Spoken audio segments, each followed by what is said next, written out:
자, 강의평을 보면서 들었던 생각들 5번째 시간인데요. SPSS보다 쉬운 R이라는 강의가 있습니다.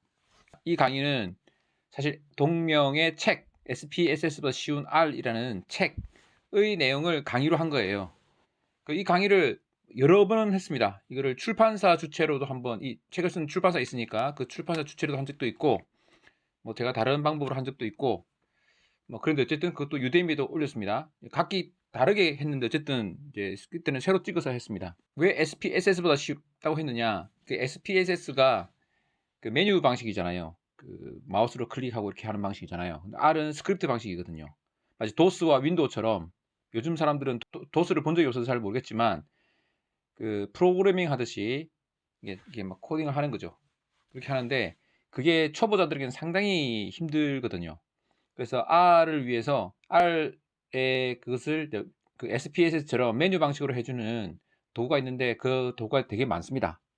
뭐 제가 많이 써본 건 아니고 그 중에서 제일 대표적인 것이 R 커맨더예요. R 커맨더가 되게 유명하고 많이 쓰는데 막상 해보면 뭔가 에러가 잘 안 될 때가 있어요. 저도 몇 년 전에 해봤다가 뭐 잘 설치 자체가 잘 안 돼요. 그리고 뭐 하여튼 그랬어요. 몇 년 전부터. 그래서 뭐 좀 시도하지 않다가 도저히 안 되겠다. 이거 한번 접목해보자 하고 작정을 하고 해봤더니 이렇게 하니까 설치가 되더라고요. 그리고 설치만 될 뿐 아니라 그 메뉴들 중에서 어떤 거를 추가 설치하니까 딱 쓰기 좋게끔 메뉴가 깔끔하게 잘 나오는 거예요. 이 메뉴 구성도 중요하거든요. 그래서 이제 그 R 커맨더를 어떻게 하면 이제 쓰기 쉽게 할까? 또 메뉴도 구성도 하고 또 추가되는 그 애드인이라 그러나 하여튼 그 추가된 걸 해가지고 저 스스로가 만족스럽게 이 정도면 SPSS보다 쉽다. 그리고 상당히 좋다. 그런 마음으로 제가 이제 강의를 준비했고 또 책도 준비했고 했는데 또 그 강의를 올린 것을 강의평을 보겠습니다. 저도 이제 보는 겁니다. 저도 이제 처음 보는 거예요, 이렇게. 그래서 좀 낮은 걸 좀 보겠습니다. 개념에 대한 설명이 명확합니까? 예. 이 좀 적다고 되어 있죠. 예. 그럴 수 있습니다. 사실 이 SPSS보다 쉬운 R은 통계 방법을 하는 프로그래밍 설명, 통계에 대한 설명보다도 통계하는 프로그램의 설명이에요. 뭐랄까, 요리 책으로 치면 요리 자체를 설명하는 방법이 있고 요리 기구를 설명하는 방법이 있잖아요. 이건 요리 기구에 대한 설명이 더 맞습니다. 글쓰기를 비유하자면 글을 어떻게 쓰는가, 어떻게 써야 사람들에게 어필이 되는가, 맛깔나게 쓰는가, 그 다음에 독자들에게 잘 전달될 수 있는가, 그 말투, 어투 이런 걸 설명하는 방법이 있고 워드 프로세스를 어떻게 써야 되는가를 설명하는 방법이 있잖아요. 이거는 워드 프로세스를 설명하는 방법, 즉 후자에 가까워요. 개념에 대한 설명이 명확합니까? 그럼에도 불구하고 개념 설명을 조금씩 했지만 여기는 개념 설명이 주가 아닙니다. 프로그램 쓰는 법이 줍니다. 그 책 자체가. 정반대의 경우가 지난번에 한번 알려드리기도 했던 하늘의 속속 의학 통계 배우기죠. 이거는 통계법에 대한 개념이 더 줍니다. 그리고 프로그래밍 쓰는 법에 대해서는 잘 나오지 않습니다. 오히려 그것들은 몇 가지 프로그램 쓰는 것들의 결과물만 그림 캡처해서 보여주면서 이렇게 보이고 이렇게 보이고 이렇게 보인다 뭐 이런 식으로 되어 있죠. 이 지적이 아주 정확한 겁니다. 저도 이제 그렇게 생각합니다. 개념에 대한 설명이 많이 생략되어 있습니다. 배운 내용을 적용해 볼 기회가 있습니까? 이거는 뭐 이건 좀 조금 의외인데 이거는 이제 가장 기본 통계 카이 제곱 t 테스트 뭐 아노바 뭐 리피트 메저 아노바 뭐 코릴레이션 등등 흔히 쓰는 통계들만 쫙 모여져 있습니다. 그렇기 때문에 배운 내용을 정의해 볼 기회가 충분히 있을 거라고 생각되는데 또 그거는 조금 어떤 분께서 아니라고 이렇게 답해 주셨습니다. 나머지 내용은 그렇고요. 그래서 어쨌든 이거는 R 코맨드를 하는 거고 내용도 한번 살짝 보겠습니다. 어떻게 생겼는지. 이게 이제 소개하는 영상이 7분짜리가 있네요. 그다음에 준비가 이제 컴퓨터를 프로그램 설치하는 거죠. 그래서 인스톨 하는 거 깔아야 되는데 제가 몇 년 전에 이 단계에서 멈춰가지고 이걸 쓰지 못했었거든요. R 처음 배우려고 할 때. 저도 뭐 R 스크립트 방식보다는 메뉴 방식으로 하는 걸 좋아해서 이렇게 그렇게 했었는데 되게 실패하고 그냥 스크립트 방식으로 쭉 하다가 이제는 다시 한번 해보니까 되더라고요. 그다음에 load dataset from package. 그래서 뭐 R의 특징은 SPSS와 다르게 기본 데이터셋들이 되게 많잖아요. 그것들을 어떻게 하면 써서 연습할 수 있는가 그걸 했고 그다음에 자료 이거는 뭐냐면 그렇죠. 세팅하고 뭐 이런 거 할 때 쓰이는 명령어들이 있는데 그 명령어들을 이렇게 올렸죠. 이 명령어들을 좀 쉽게 할 수 있도록 올렸습니다. 그다음에 다 함께 간단한 변수들을 위한 검정. 그러니까 이것이 단변수 검정이에요. 단변수 검정. 팁 테스트.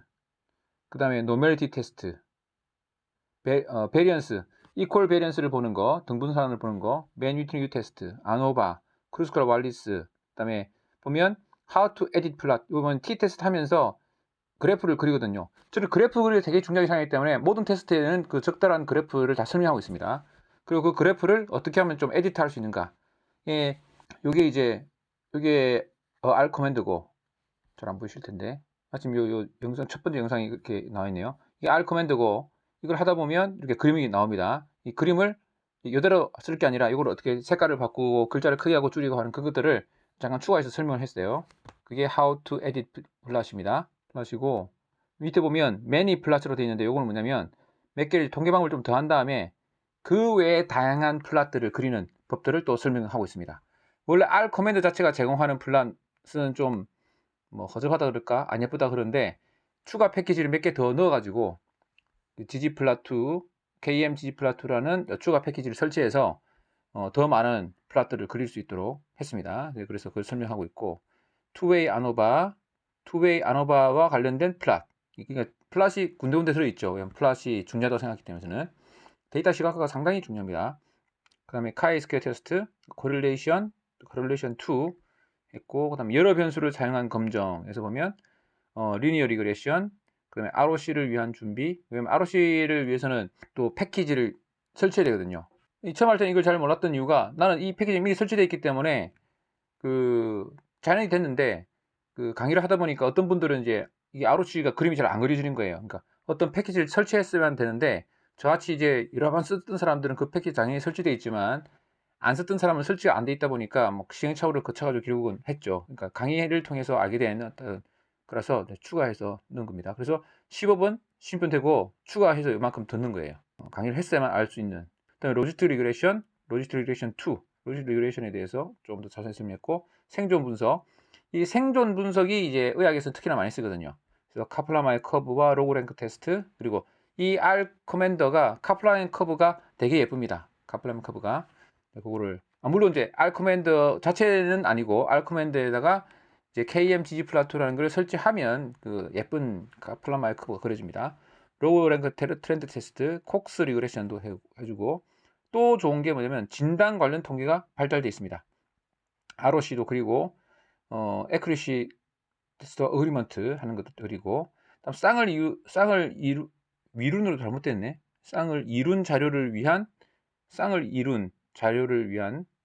뭐 쌍을 이룬, 이게 좀 말이 좀 안 좋네요. 쌍으로 된 자료를 위한 통계인데 고쳐야겠습니다.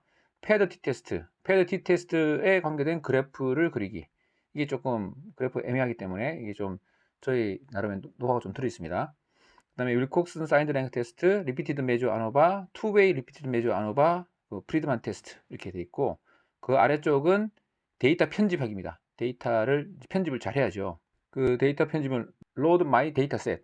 그러니까 결국 이건 예제 데이터로 가지고 계속 앞에 통계를 하고 있지만 결국 나의 데이터를 올려야 되기 때문에 나의 데이터를 올리는 법이 있는데, 희한하게 나의 데이터 올리는 법이 여기 좀 안 좋아요.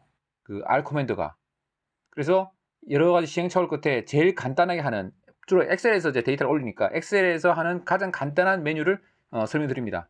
해보면 엑셀 데이터가 잘 안 불러진다든지 약간 이런 데가 있어요. 근데 이제 제가 하는 방식을 하게 되면, 클립보드에 붙여가지고 하는 방식을 하게 되면 엑셀에서 자료 붙이기가 좋고 에러 날 가능성이 적게끔 됩니다. 그래서 그걸 로드하는 방법도 설명드리고, export my dataset, 그렇게 해서 뭐 편집도 하고 뭐 한 다음에 그걸 다시 또 엑셀에 볼 수 있는 자료로, 일반적인 PC에서 볼 수 있는 자료로 내려받아야 되니까 그 엑스포트 하는 방법도 설명드리고, removing missing 데이터를 삭제하는 거, 뭐 간단할 것 같지만 이거 엑셀에서 하는 것보다 훨씬 편리하게 할 수 있습니다.